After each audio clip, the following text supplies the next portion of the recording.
Itu masalah jamak takdim. Ada sholat jamak dan qasar. Ada sholat qasar saja. Jadi Anda boleh mengqasar saja tanpa jamak, Anda boleh menjamak tanpa qasar, dengan catatan Anda dalam bepergian. Supaya gamblang ya, bahwa jika Anda pergi misalnya di perjalanan, misalnya sebelum menjawab pertanyaan itu, habis zuhur Anda pergi, setelah sholat zuhur Anda berjalan pergi mau ke Semarang, masuk Tegal sholat asar, Anda boleh melakukan sholat asar 2 rakaat qasar, bahkan itu dianjurkan. Kesunahan Anda melakukan qasar daripada sholat 4 rakaat. Keluar dari khilafnya Imam Abu Hanifah, sebab Abu Hanifah mengatakan qasar adalah harus. Jadi sholat qasar lebih diutamakan. Nah, kemudian ada qasar dan jamak. Misalnya Anda keluar jam 11 dari rumah, Anda dari Cirebon kemudian mampir di Tegal sholat zuhur sama asar, 2-2 qasar dan jamak. Ini adalah ada jamak saja tanpa qasar. Misalnya Anda berangkat dari sini jam 11, sholat zuhur sama asar di Tegal jamak saja, tapi kurang utama dong. Lebih utama 2-2, lebih enak lagi. Anak-anak kecil kan seneng, makanya ibu-ibu kadang-kadang malah nggak seneng, merasa hebat. Padahal lakukan qasar 2 dan 2 pahalanya lebih, ibu. Jangan sholat gampang saja, harus pakai qasar-qasaran. Nah, ini inna yuhibbu an tu'ta rukhsatuhu kama yuhibbu an tu'ta azaimuhu. Allah senang kalau rukhsahnya itu diamalkan. Kemudian setelah itu, bagaimana kalau kita melakukan jamak sebelum kita berangkat? Ini sudah kami hadirkan dalam catatan kecil, sholat di atas tol atau di saat macet. Itu penjabaran panjang lebar tentang liku-liku adalah sholat jamak.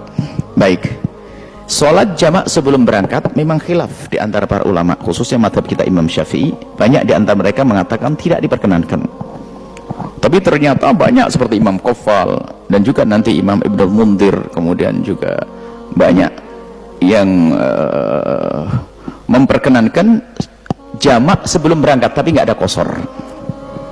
Jamak sebelum berangkat tapi nggak ada qasar. Yang penting Anda benar-benar mau pergi, mau berangkat. Biarpun itu pendapat yang tidak nomor 1, tapi pendapat yang kedua boleh Anda amalkan demi kenyamanan Anda di tengah jalan nanti.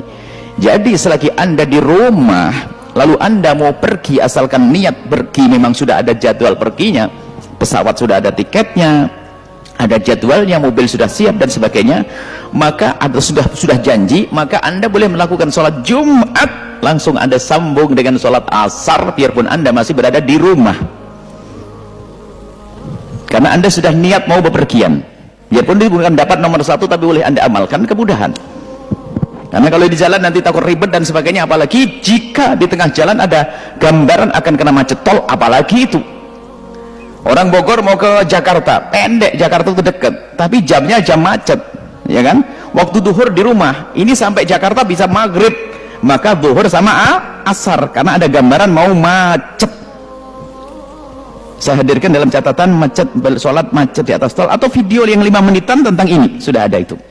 Video 5 menitan tentang sholat di atas tol. Solusi sholat di atas tol hari ini, berapa banyak orang meninggalkan sholat karena nggak ngerti caranya. Padahal caranya mudah. Anda boleh sholat di rumah. Jadi habis sholat Jumat Anda langsung sholat duhur di jamak takdim, tapi tidak boleh qasar karena Anda belum keluar dari tapal batas balad Anda ke kampung Anda, maka sholatnya sholat jamak saja, tidak ada qasar di dalamnya. Baik, kemudian setelah itu Anda bepergian tentunya bepergian yang Anda tuju adalah jauh, mau ke Tegal atau kamu total sampai di sana punya hajat, pulang maghribnya juga nggak Anda laksanakan di sana, nanti aja deh, tak taunya Anda pulang ke rumah, Anda melakukan di rumah saja deh maghrib sama isyaknya oke, tepat waktu, tapi maghribnya hilang.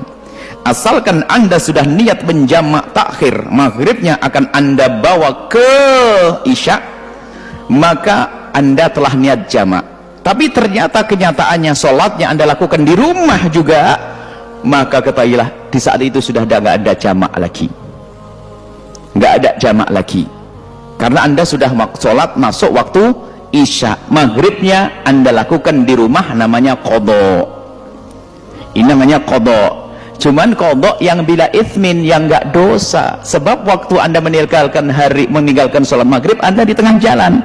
Ini yang sering nggak dipahami oleh sebagian orang sehingga harus mampir di pinggir jalan sana sampai tasnya hilang nanti. Nggak mau sholat di pinggir jalan, harus jamak dulu karena nyampe rumah jadi qadha. Iya, qadha yang nggak dosa, langsung aja pulang sholat di rumah nyaman, bayinya yang 16 taruh beres, setelah itu baru sholat yang enak. Ya, ini perlu ilmu begini, jangan sampai harus memaksakan berhenti di pinggir jalan sana sebelum masuk kotanya langsung sholat semuanya. Nggak harus begitu, masuk biarpun anda belum sholat maghrib, cuman nggak ada lagi jamak waktu itu, cuman anda mengqadha maghrib bila izin. Kenapa tanpa dosa? Karena waktu anda meninggalkan sholat maghrib anda uzur di perjalanan. Tapi kemudian sholat di sini. Kemudian tertibnya kalau jamak takhir seperti itu, atau yang ada qadha bila itim, tertib dulu, sunnahnya ditartib. Kalau jamak takhir sunnahnya ditartib. Kalau jamak takdim harus sesuai dengan urutan. Kalau jamak takdim tadi jumatan dulu baru duhur baru asar. Kalau jamak takhir boleh didahulukan yang akhir, tapi lebih bagus adalah yang dulu didahulukan. Maghrib dulu sholat, baru kemudian sholat isya sesuai dengan tertib. Sebab menurut Imam Abu Hanifah tertib itu harus, kalau nggak tertib nggak sah. Tapi mazhab Syafi'i khusus jamak takhir boleh yang akhir didahulukan, yang dahulu diakhirkan. Tapi sunnahnya yang dahulu didahulukan, seperti itu. Dan tidak ada qasar lagi nanti karena sudah sholat isyanya di rumah. Jadi jawabannya adalah qadha, tapi bila ithim, tapi nggak pakai dosa.